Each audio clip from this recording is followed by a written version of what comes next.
Fais-tu partie des personnes qui ont de la difficulté à ouvrir leur bouche quand ils chantent? Parce que ça existe vraiment plus qu'on le penserait. Il y a beaucoup d'élèves qui ont de la difficulté à ouvrir leur bouche quand ils chantent ou même quand ils vont aller chanter des aigus, là, ils vont avoir de la difficulté à ouvrir leur bouche, ils vont avoir peur qu'on les entende, ils vont avoir peur de, mon Dieu, fausser. Donc, ils ouvrent pas assez la bouche, ce qui fait en sorte qu'on n'entend pas bien leurs paroles puis que les notes vont sonner un petit peu moins justes qu'elles devraient l'être.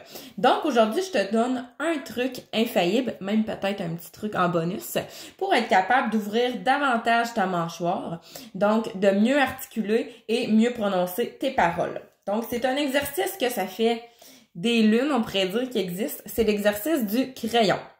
Donc, tout simplement, ce que tu as à faire, tu te prends un crayon, un stylo idéalement, ou sinon, ça peut être aussi une paille réutilisable, là, mais en plastique. Tu la places entre tes dents comme ça. Et là, tu vas aller chanter ton couplet au complet avec le stylo dans la bouche, tout simplement. Fait que je chante mon couplet avec le stylo et ensuite, je vais le rechanter sans le stylo. Ce que ça fait quand j'ai le stylo, tu le vois quand je parle, j'ouvre un petit peu plus la mâchoire. J'ai pas le choix de l'ouvrir grand vu que j'ai ça dans la bouche. Fait que c'est vraiment un bon exercice pour ça. Tu vas voir tout de suite la différence là après avoir essayé ce truc-là. Donc, je te fais un petit extrait pour que tu vois la différence de Don't Stop Me Now de Queen. Alors, ça va comme suit. Je commence avec le crayon entre les dents. Tonight I'm gonna have myself a real good time. I feel alive and the world turning inside out, yeah. I'm floating around in ecstasy, so don't stop me now. Don't stop me 'cause I'm having a good time, having a good time. Fait que t'as vu, j'ai vraiment très grand ouvert, puis même, je le sens là que ça a travaillé au niveau de ma mâchoire. Donc, si je la refais maintenant, porte bien attention à ma bouche, je vais ouvrir vraiment plus. Parce qu'en temps normal, si j'avais eu peur, exemple, que tu m'entendes chanter, j'aurais fait dans le style Tonight I'm gonna have myself a real good time. Puis surtout dans les aigus, si je l'avance. And I'm turning inside. Qu'est-ce que ça fait quand j'ouvre pas? C'est que premièrement, j'ai tendance à fausser. Parce qu'ici, on laisse pas aussi assez d'espace à l'intérieur. Fait que ça fait en sorte que la voix est beaucoup moins juste puis qu'elle a tendance à craquer. Donc là, si je refais l'exercice en ouvrant bien grand, en articulant bien, tu vas voir que ça va super bien sonner.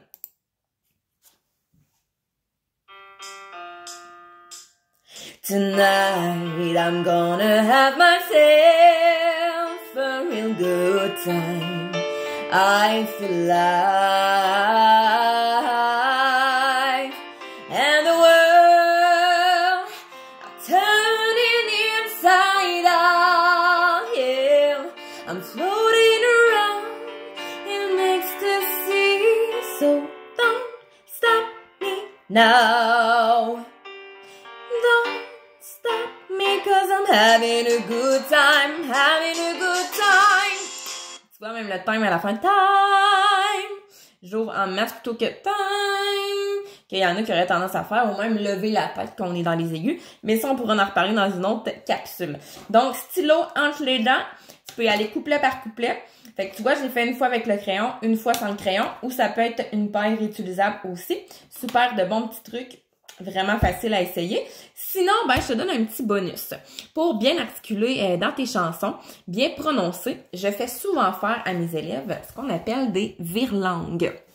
Les virelangues, t'en as aussi en anglais, ça s'appelle des tongue twisters. C'est des phrases là qui sont quand même difficiles à dire parce que tous les mots se ressemblent dans la phrase.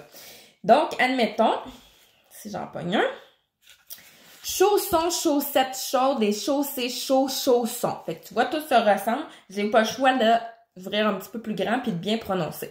Donc, c'est des virelangues. Puis, il y a des petits livres aussi qui existent comme ça, qui s'appellent Articuler. Donc, c'est vraiment génial. Il y en a tout plein là-dedans. Ça peut avoir l'air peut-être un peu bébé, enfantin quand on regarde le livre, mais vraiment, là, tu vas voir que c'est pas facile. Et là, on répète les phrases le plus rapidement possible. Comme exemple, gros Gros rat blanc gras, gros rat blanc gras. Et là, j'accélère la vitesse. Gros rat blanc gras, gros rat blanc gras. Et je pourrais même le faire avec le crayon, justement, pour que ça aille mieux au niveau de l'articulation. Gros rat blanc gras, gros rat blanc gras. Ouais, numéro 1, j'ai pas forcé pantoute, c'était pas difficile. Donc, petit livre pour bien articuler comme ça. Virlangue, tongue twisters, ou sinon, le truc du crayon. Alors, merci d'avoir écouté ma capsule. N'hésite pas à la partager si le truc t'interpelle ou si tu l'as essayé puis qu'il a fonctionné pour toi, mais je suis pas mal sûre qu'il va fonctionner. Essaye-le, tu m'en donneras des nouvelles. Bye bye!